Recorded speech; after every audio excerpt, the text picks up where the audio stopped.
Hi! Welcome to hashtag you. నేను మీ మనోజ్. ఒకవేళ జగన్ గనక కేంద్ర రాజకీయాల్లో బీజేపీతో చక్రం తిప్పగలిగితే నిజంగా చంద్రబాబుకు ఇబ్బందులు వస్తాయా? లేదా? అన్నది ఇప్పుడు నిజంగా పొలిటికల్ సర్కిల్‌లో ఒక హాట్ టాపిక్‌గా జరుగుతుంది. వాస్తవానికి జగన్‌కి ఎటువంటి ఎంపీల సపోర్ట్ గాని అంటే లోక్‌సభలో లేదు, రాజ్యసభలో ఉంది. కానీ ఈ రాజ్యసభలో ఎంపీలు గనక బీజేపీకి ఒకవేళ జై కొడితే నిజంగా చంద్రబాబుకు ఒక రకంగా ఇబ్బందుల పరిస్థితులున్నాయి.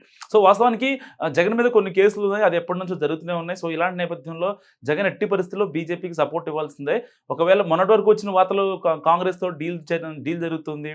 ఎందుకంటే బీజేపీ ఇప్పుడు కూటమి ప్రభుత్వంలో ఉంది కాబట్టి, ఇలాంటి నేపథ్యంలో సో, కాంగ్రెస్ కూడా ఒక రకంగా గడ్డు కాలం చెప్పాలి. ఎందుకంటే వాస్తవానికి కాంగ్రెస్ గ్రాఫ్ పెరిగినప్పటికి కూడా బీజేపీతో జగన్ కలవకపోతే జగన్ ఉనికికే ఒక రకంగా ముప్పు పడుతుందని చెప్పుకోవచ్చు. సో, ఇలాంటి నేపథ్యంలో ఆంధ్రప్రదేశ్ రాష్ట్రంలో రాజకీయాలు శరవేగంగా మారిపోతున్నాయి.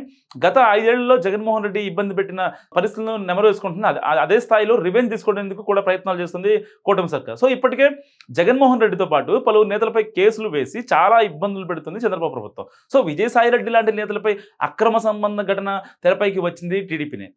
సో, అయితే ఇలాంటి నేపథ్యంలో జగన్మోహన్ రెడ్డి రివర్స్ ప్లాన్ అమలు చేస్తున్నట్టు వార్తలొస్తున్నాయి. అందులో భాగంగానే వైసీపీ నేతలను కేంద్ర బీజేపీ పెద్దల వద్దకు పంపిస్తున్నట్టు తెలుస్తుంది. ఇందులో భాగంగానే వైసీపీలో నంబర్ 2గా ఉన్నట్టుండి రాజ్యసభ సభ్యుడు విజయసాయిరెడ్డి తాజాగా ఢిల్లీ వెళ్లారు. ఈ సందర్భంగా కేంద్ర హోంశాఖ అమిత్ షాతో చర్చలు కూడా చేశారు విజయసాయిరెడ్డి. సో, వాస్తవానికి కేంద్ర హోంశాఖ అమిత్ షా ఎవరికి అపాయింట్మెంట్ ఇవ్వరు, కానీ విజయసాయిరెడ్డికి మాత్రం అపాయింట్మెంట్ ఇచ్చారు అమిత్ షా. అయితే వైసీపీ నేతలను కావాలనే ఢిల్లీకి జగన్ పంపిస్తున్నారంట.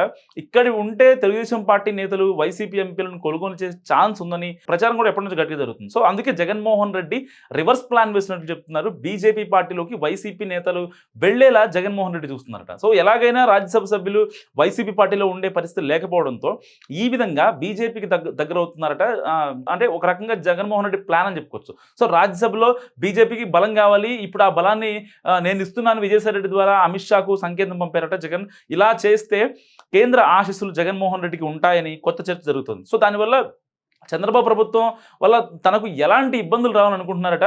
అంటే త్వరలోనే వైసీపీ రాజ్యసభ సభ్యులు బీజేపీలోకి వెళ్ళబోతున్నారనే చర్చ జరుగుతుంది. దీనివల్ల కొంచెం అంటే ఇక్కడ ప్రయారిటీ బేస్ ఏంటంటే ఒక రకంగా ఇటు ఎందుకంటే బీజేపీ, జనసేన, టీడీపీ ఈ 3 కూటమిలో ఉన్నప్పటికీ కూడా ఎందుకంటే రాజ్యసభలో వీళ్ళకి కొంచెం కీ రోల్. ఎందుకంటే లోక్‌సభలో ఏదైతే టీడీపీకున్న సభ్యులంతా బీజేపీకి సపోర్ట్ చేసినందుకు ఎంతో కొంత మొన్న బడ్జెట్‌లో గానివ్వండి, కొన్ని విషయాల్లో ఏదైతే కొన్ని పెండింగ్ బిల్ క్లియరెన్స్ విషయంలో మోడీ ప్రభుత్వం కొంచెం ఊరటనిచ్చింది. సో, ఇలాంటి నేపథ్యంలో ఇప్పుడు జగన్ ఒకవేళ ఈ ఏదైతే పెద్దల సభలో ఆ ఎంపీలను బీజేపీకి ఇస్తున్నట్లయితే ఒక రకంగా టీడీపీకి కాస్త ఇబ్బంది పరిస్థితులు ఎదురవుతాయనేది పొలిటికల్ సర్కిల్‌లో జరుగుతున్న చర్చ. సో, ఈ వీడియో గురించి మీరేమనుకుంటున్నారో మా కామెంట్ రూపంలో తెలియజేయండి. చూస్తూనే ఉండండి హ్యాష్‌ట్యాగ్ యూ.